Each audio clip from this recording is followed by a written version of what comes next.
we're ready. We'll get started. So my name's Abby and got Kerry on as well. Tonight's a bit different because I've ended up back in hospital. So I'm coming to you from Leicester. I'm a third-year paramedic student at the University of Hertfordshire and originally from the Northeast, so I am a Geordie. I had the idea of doing this talk because I've got quite a few chronic conditions, and especially over the last few months, I've seen a lot of the bad side of the treatment. One of the main conditions I've got is endometriosis. I've had signs and symptoms for it since I was a teenager, but I didn't actually know anything about the condition. I was admitted to hospital with suspected appendicitis at the start of this year. A CT scan showed I had a 5 centimetre cyst on my ovary. I got referred to the gynae team, and now I'm currently awaiting a diagnostic lap for endometriosis excision. Hi, I'm here today as someone who has endometriosis, has a teenager with endometriosis, and I'm here as the director of Endo Support United. A little about me, I'm 34 and I've had endometriosis since the age of 10, although I wasn't diagnosed until I was 24. I grew up in a family that believed I was looking for attention and refused to believe my symptoms were real. The roller coaster of emotions you go through when the first family member, friend or medic say they believe you is overwhelming. Unfortunately, at the age of 26, I had to have a full hysterectomy with both ovaries removed. Since then, I've had a lot of health issues on top of the endometriosis that have left me unable to walk and ultimately bedridden. Endo Support United is a not-for-profit organisation that I started with another mum whose daughter is 16 and has been unable to walk for 2 years because of endo. We've been providing support to adolescents with endometriosis in support groups, but we began to see the same story with each new member. And after a discussion, we saw that the only way to make a real difference would be to start Endo Support United. Now we're able to raise awareness with our campaigns, and we're able to provide support to adolescents as well as their loved ones. We now have a team of 5 who, in spite of having endometriosis themselves, are absolutely amazing and inspire me on a daily basis. We hope that by giving these talks, you, the future generation of medicine, will remember this talk and be able to use it during your career. So a few of you are probably wondering what this has got to do with paramedics and pre-hospital care, and that's fair enough. Most often, patients with endometriosis will only call an ambulance when they're at their wit's end and they've explored every other avenue and they just can't cope anymore. So when you see these patients, they're often at the point where they either needed to be admitted for pain relief or for other drastic measures such as surgery. I spoke to quite a few people who have endometriosis and who've had experience with paramedics, and the overwhelming response there was that there needs to be some sort of change in terms of how it's dealt with. A lot of the responses that I received said that they felt like their concerns were just dismissed and the pain was just dismissed. A lot of the words and the themes came up with that it was just period pains, to walk it off, and that because it was normal for you, you know what this feels like, and to just get on with it. It's obviously these are taking the worst of the interactions that people have, but unfortunately, nearly all of us have had this interaction. And if not from the paramedic, from the A&E doctors and nurses themselves. It's quite easy in these situations for people to brush others' pains off, especially when you haven't been educated about it and when you haven't seen like the devastating side effects of it. I'm extremely lucky in terms of my endo journey. From the onset of my symptoms, of like the worst of my symptoms, I only waited about 2 months before I saw the gynae team and the specialist, which admittedly I did have about 15 visits to A&E in the space of a few months, but a lot of the time you're waiting many years for some sort of diagnosis. The average time is actually 7 years from like seeking help, and you can go through many doctors. I was also extremely lucky at the time that my girlfriend got me in touch with Endo Support United, and I've become quite friends with the founder, Kerry, which is why we're doing the talk. And it was really nice to have some support there because it's not much available, to be fair. And I suggested doing this talk because I thought we could at least start making some sort of change with the medics that are going out to see these patients. So endometriosis is a condition in which cells similar to those in the endometrium grow outside of the uterus, inducing a chronic inflammatory reaction, which may lead to scar tissue formation. 1 in 10 women have endometriosis, with a diagnosis, as Abby said, taking between 6 to 8 years at present. We refer to it as classic endometriosis, and many say, just endo, as though only having this type reduces the severity of the condition, but this is very much not the case. I remember being told to think of a pumpkin. Endometriosis is when the mushy bits inside begin to grow on the outside. I found that to be quite helpful. A major symptom of endometriosis is recurring or continuous pelvic pain. Pain can range from mild to severe cramping or stabbing pain that occurs on both sides of the pelvis, in the lower back, rectal area, and down the legs. The pain may start a week before menstrual period, during, a week afterward. It could even be a constant pain that intensifies during your period. Pelvic pain can be extremely draining physically, but also mentally. Some have such debilitating pain they collapse. Bleeding is another symptom that affects people with endometriosis in one way or another. Some bleed so heavily they have to change sanitary products a few times an hour, and even then they will still bleed through clothes. Some may bleed once a month for long periods of a time, or even once a year. Classic endometriosis can cause large cysts and clots, and this can be something that happens every cycle. There are a lot of symptoms with endometriosis, but it's important to remember that everyone is different and that the symptoms are very individual. Chronic fatigue, nausea, vomiting, headaches, infertility, and low-grade fevers are just some of the symptoms that affect people with endo. It's important to point out that not all symptoms will be present each month. There are 4 stages of endometriosis, and determining which stage a person has is based upon the exact location, extent, and depth of the endometriosis implant, as well as the presence and severity of scar tissue and the presence and size of endometrial implants in the ovaries. Not all doctors use staging because, to be honest, it's not very accurate when defining how severe a person's endometriosis is. A person with stage 1 can have severe debilitating pain, whereas a person with stage 4 may have mild symptoms or no symptoms at all. So the first stage, minimal, is a few small implants, wounds, or lesions with little to no scarring. Second is mild. There are more implants in stage 1, and these are deeper into the tissue, and they may be scar tissue. 3, moderate endometriosis.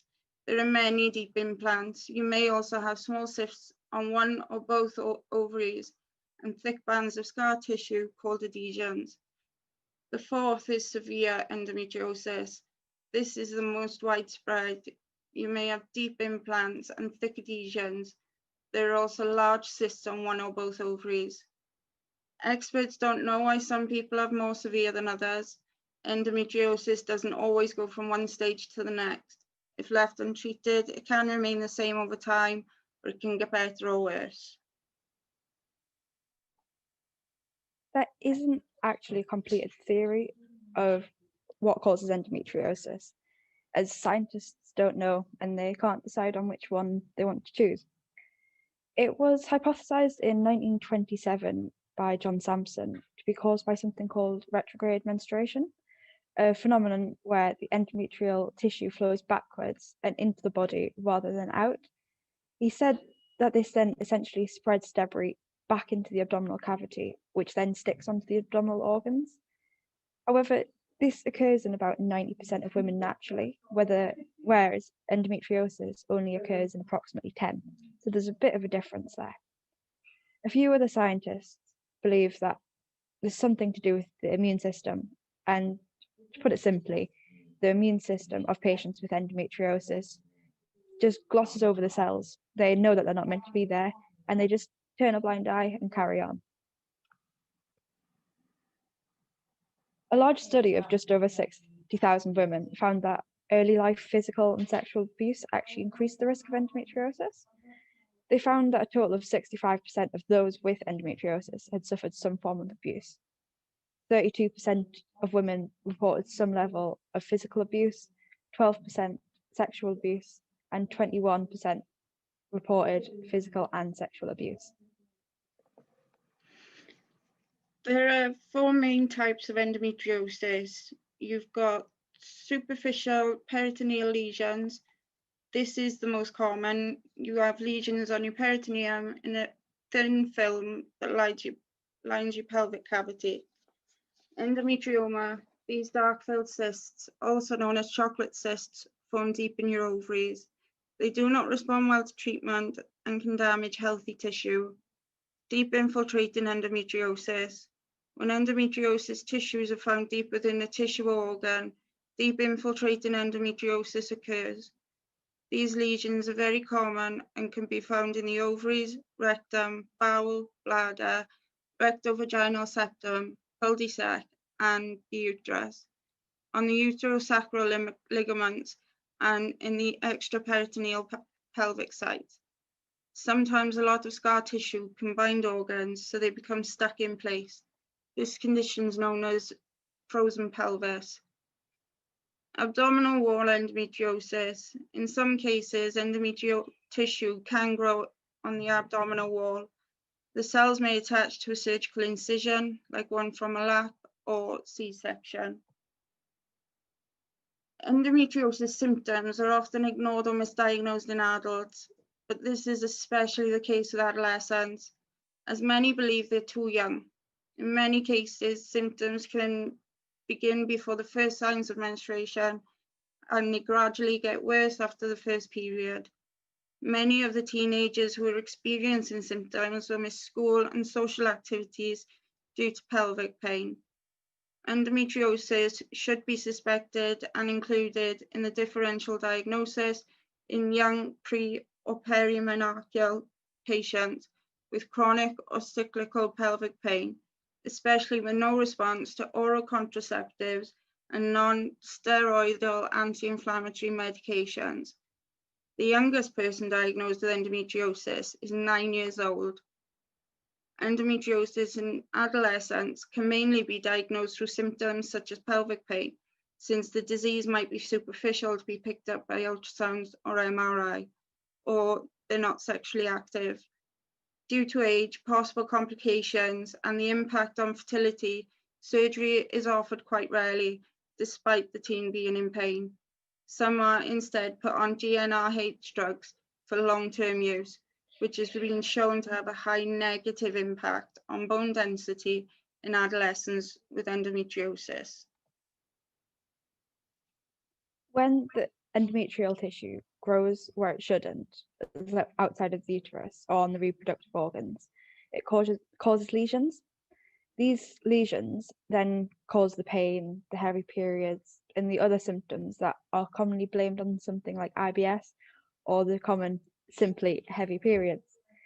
When the uterus develops an embryo, it proliferates and differentiates into the fallopian tubes, the uterus, and the upper third of the vaginal canal. The endometrial tissue then spread from the uterus into the other pelvic organs. And it goes where it shouldn't. It touches the ovaries and the fallopian tubes. And when it does that, that's obviously your deep infiltrating endometriosis. This is also defined as the presence of these lesions and these implants which are greater than 5 millimeters beneath the peritoneum. And there was an observational study that showed that deep infiltrating endometriosis caused the most pain in the pelvis, and the bowel was the most frequent, as well as the uterosacral ligaments.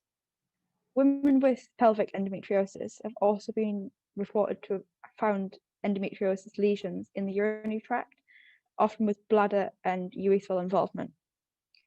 There was also found to be an increased rate of autoimmune diseases, so hypothyroidism, fibromyalgia, chronic fatigue, asthma, and other allergies.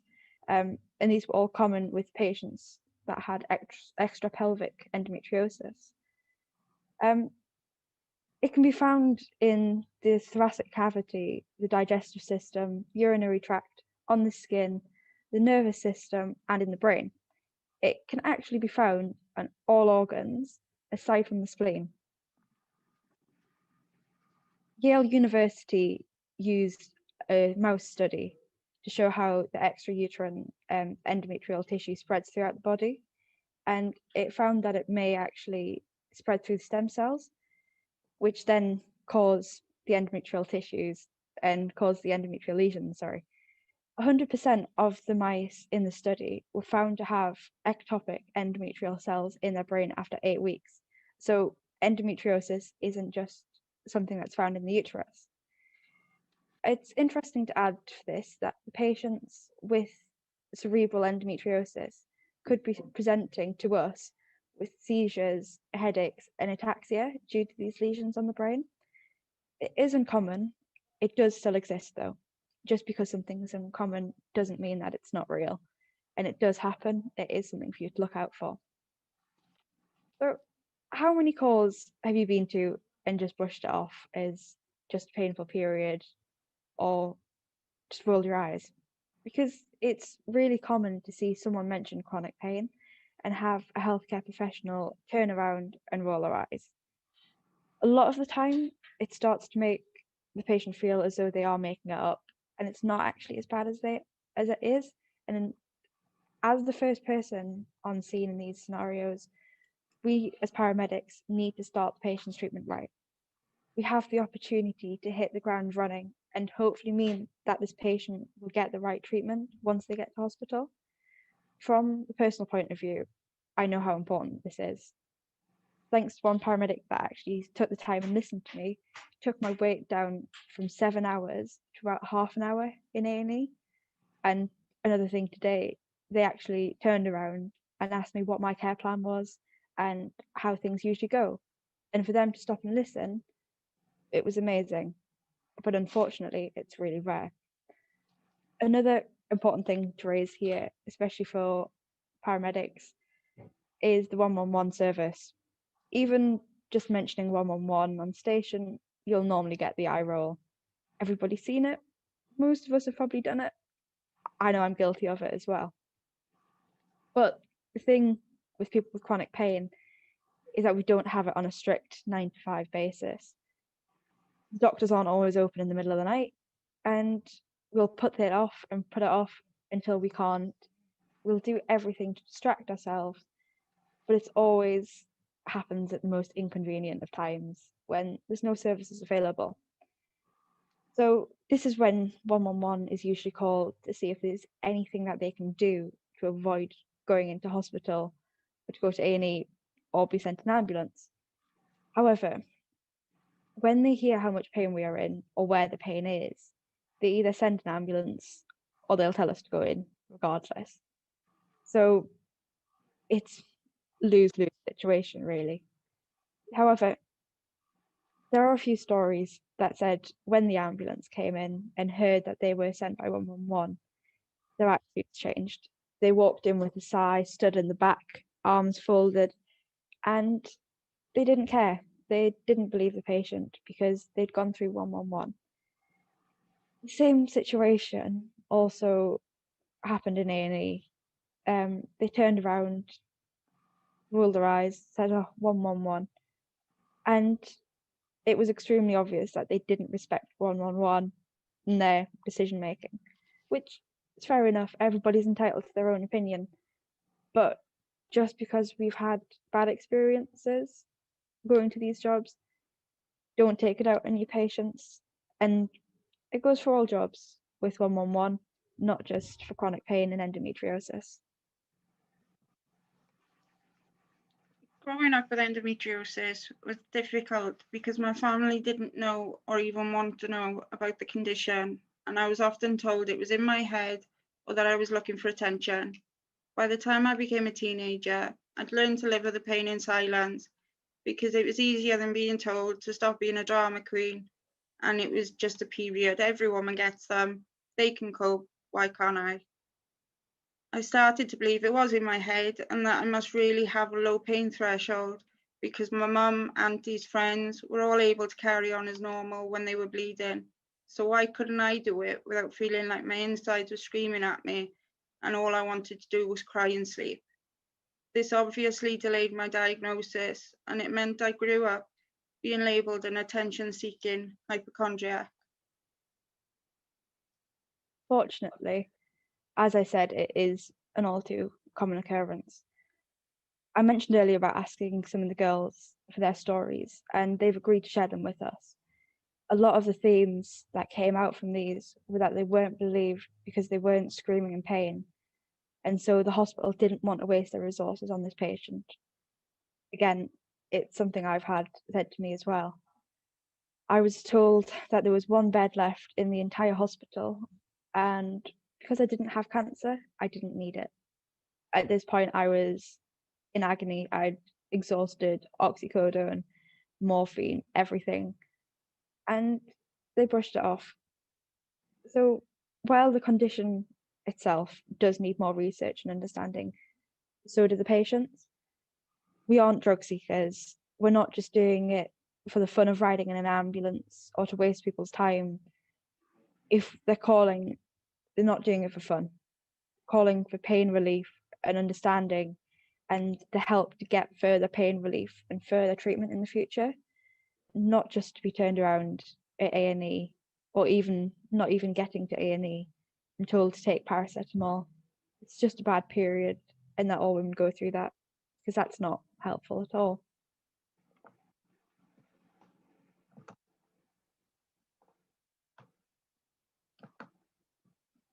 Okay.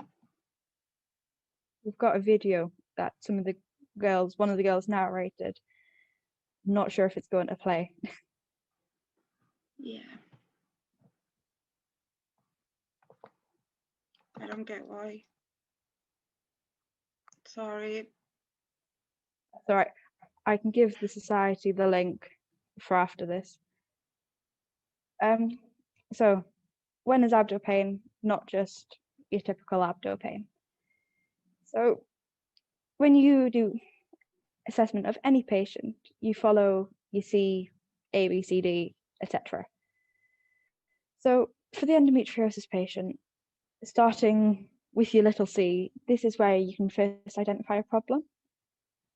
People with endometriosis actually have a higher risk of ectopic pregnancies, and these situations, you start correcting your problems, and that's when you take your time critical transfer to the nearest hospital. If the patient is of childbearing age and female, you obviously have more causes to think about than if not. This is where you'd ask about your pregnancy and consider the possibility of it. There is also something else to think about, such as pelvic inflammatory disease, your ectopic pregnancy, and STDs. One thing to consider as well is something called Mittelsmers, which is one-sided lower abdominal pain, and it's often associated with ovulation, and about 40% of women suffer from this. Another condition to think about is torsion of the ovary, especially if this person has been known to have cysts. With larger cysts, roughly around 5 centimeters, they will usually do surgery and remove said cysts, as it can cause the ovary to twist on itself, and this cuts blood flow to the ovary and the fallopian tube. It isn't always common, but it is a medical emergency, and surgery is absolutely necessary. And you can see there where the ovary is twisted and it's cut off blood supply to the ovary. So while we are focusing on gynecological presentations, it's always important to not forget about appendicitis, because that can be mimic. And as I mentioned at the start, that's what they thought I had until they found out that it wasn't. So abdominal pain, we've all read J.R. Calc. And one step that seems to commonly be missed out is to assess the patient's pain properly. As I said before, when patients are calling, they've reached the very end. They can't carry it on anymore at home. They do need the pain relief. And it seems like a very simple thing to say, but do give it to them. Don't fall into this trap of thinking that it's just a bad period, and because it's just a bad period, they don't need anything, or it's not worthy of needing morphine or anything else. I've been in the hospital with my pain on oxycodone, and I was still in pain. And a fun little bit for pre-hospital staff: if your patient needs a hot water bottle, because hot water bottles are the best thing in the world, they don't have one, or they don't want to take it into hospital, put two gloves together, like one inside the other, and put some warm water in there. But I didn't tell you that. One of the staff at the endoscope clinic told me how to do that, and it was the best thing that happened to me while I was in hospital, and definitely would recommend it. Laparoscopic excision surgery is considered the gold standard of endometriosis surgeries because it excises without leaving any diseased tissue behind. Laparoscopic excision surgery doesn't zap out the tip of the disease as laser ablation surgery does. Instead, excision removes the inflammatory disease down to its root. Laparoscopic excision surgery is a procedure with a high rate of success and is considered the most thorough form of treatment that provides significant pain relief and the best chance of remission.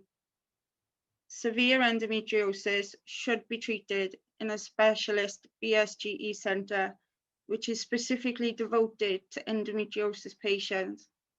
It is important to note that there are good general gynecologists who are able to perform surgery and can successfully identify and remove all visible deposits of endometriosis, just as there are terrible stories of BSGE accredited specialists.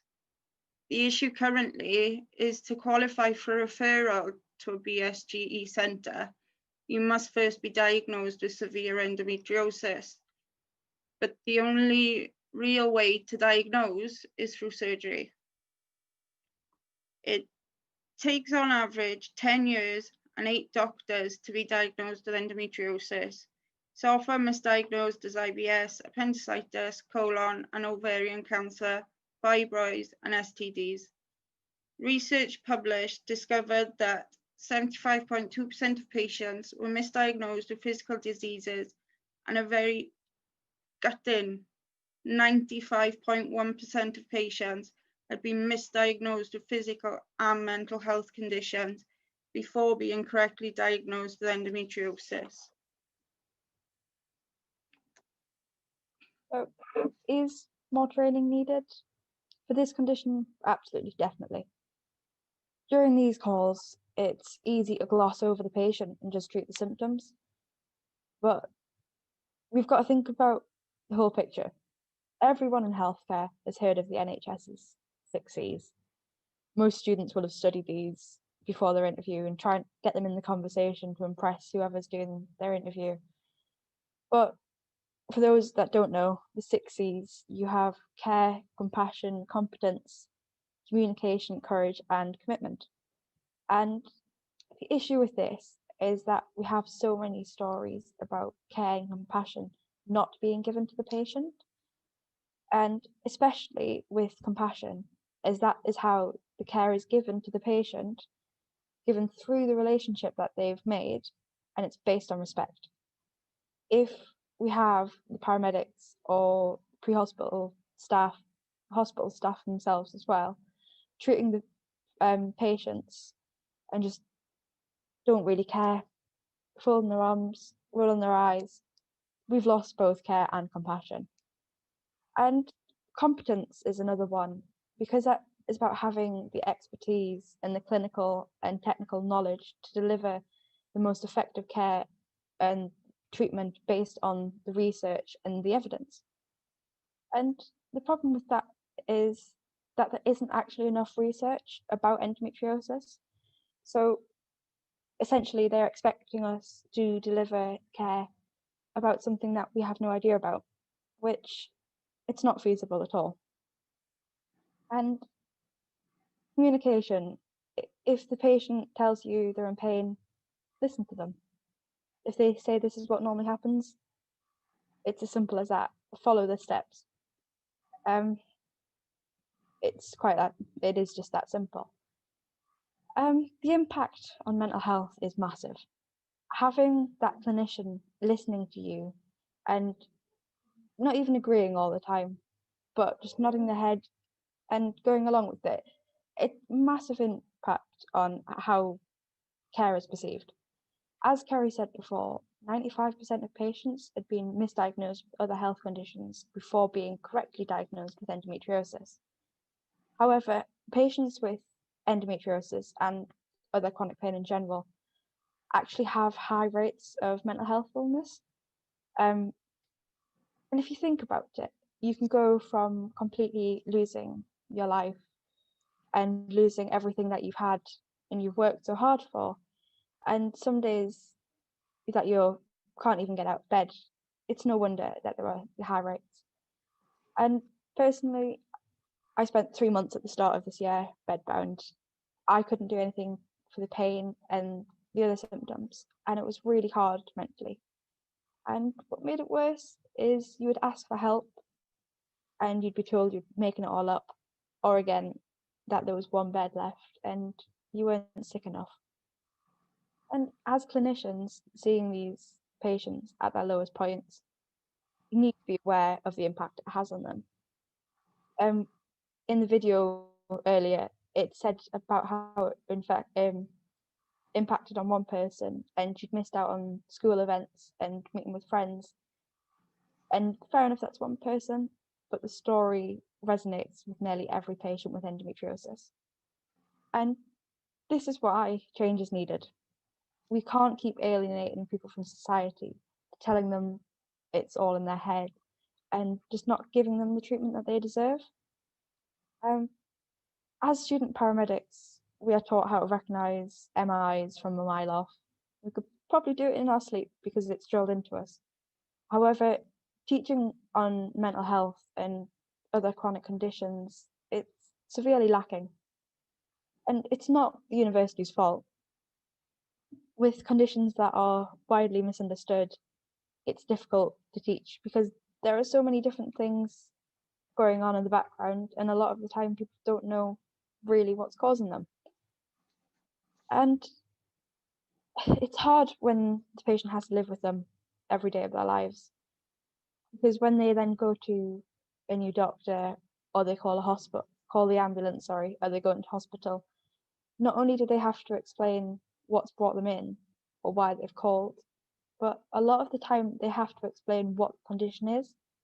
And when all you want is help and you have to sit and explain and give a quick 90-second summary of what your condition is and they still have no idea, that's really hard.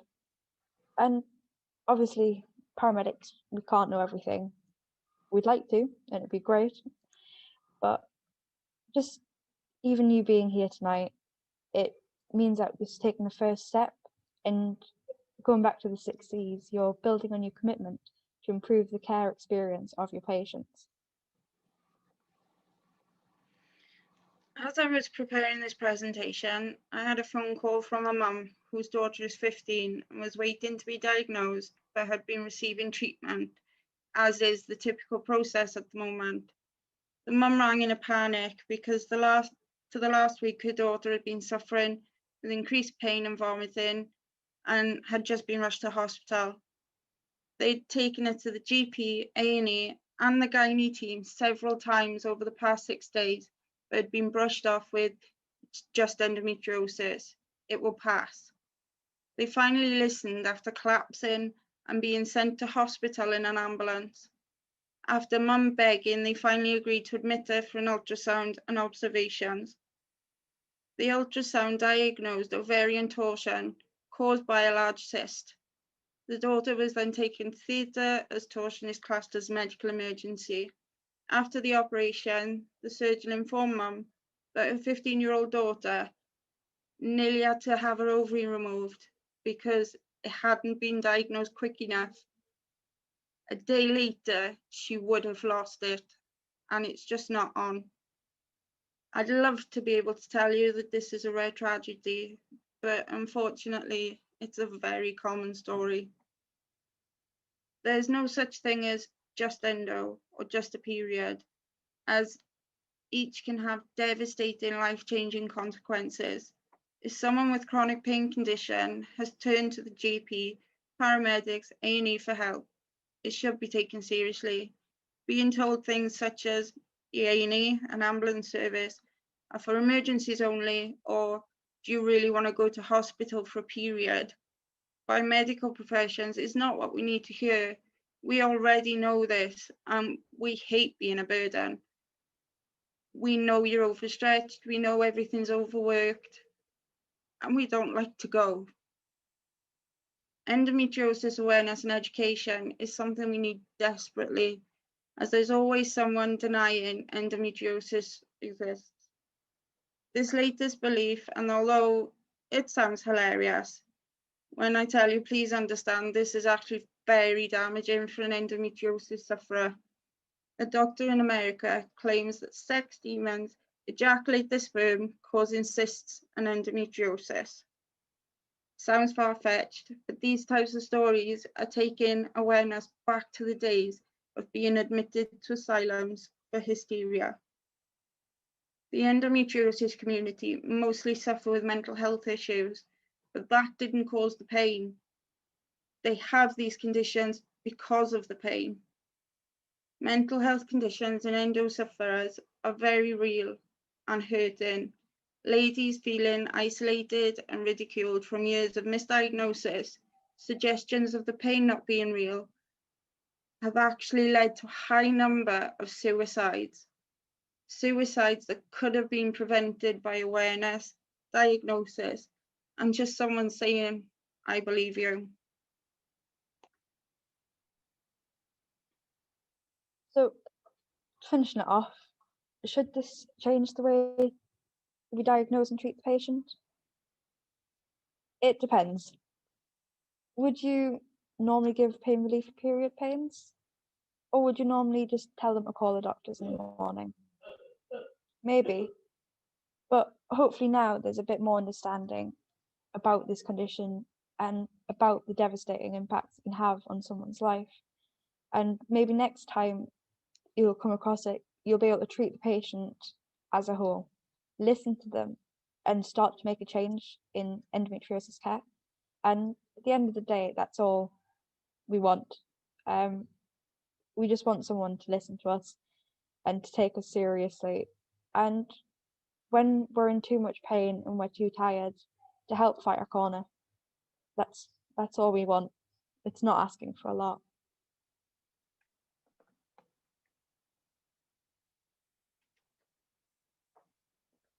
So that's our presentation for this evening. Hopefully you've enjoyed it. Maybe learned a little something as well.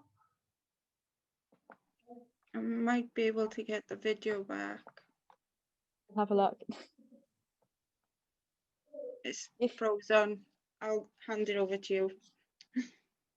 Brilliant. Thank you very much to both of you. Yes, unfortunately, videos can be temperamental on Zoom. I think it's to do with rights sometimes from the video. It's stopped by the software so that you don't start broadcasting Netflix to like 100 people. So it's unfortunate that didn't work. Thank you both very much for the talk. I think you've very clearly articulated just how this condition can affect people, and certainly raised some concerns around pain management, assessment and diagnosis of the condition, and management as well. So if you're happy, we'll now be open to questions. So if anyone does have any questions, please put them in the Q&A. We do have one for now, so we'll wait and see if any more come up, but we'll just start with this one. Why is it that endometriosis patients are often misdiagnosed? You want to start, Kerry? Or? To be honest, it's a lack of education with the older generation of medics. They're all amazing, but when it comes to endometriosis, they still believe it's something else. It'll just be IBS. They don't go past the first step. They'll send you for an ultrasound, and 9 times out of 10 that ultrasound will come back clear, even if you have stage 4 endometriosis, which is why the only way to diagnose is through a laparoscopic procedure. But between the GP not listening or not believing, and then reluctantly sending you to gynae, and then gynae saying you're fine, it takes a while. Thank you. It sounds like the sensitivity on that test isn't very accurate then for endometriosis, which is a shame. Not at all. No. Does anyone else have any other questions? Please pop them in the Q&A if you do. I'll just hold on for 30 seconds in case there are any more before we go. What causes endometriosis? Is there a genetic link? So, as we kind of said before, no one is actually sure what causes endometriosis.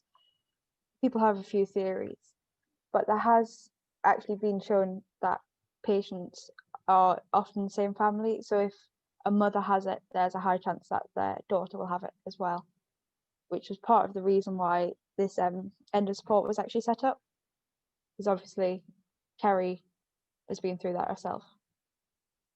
Yeah, my daughter was 10 when the symptoms properly started, but she was 8 or 9 when they first started cropping up.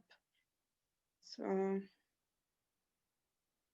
but nobody will put a concrete answer to it, unfortunately. Brilliant, thank you. Are there any final questions before we close? Just give that 30 seconds. Whilst you're doing that, I'll just reshare my screen.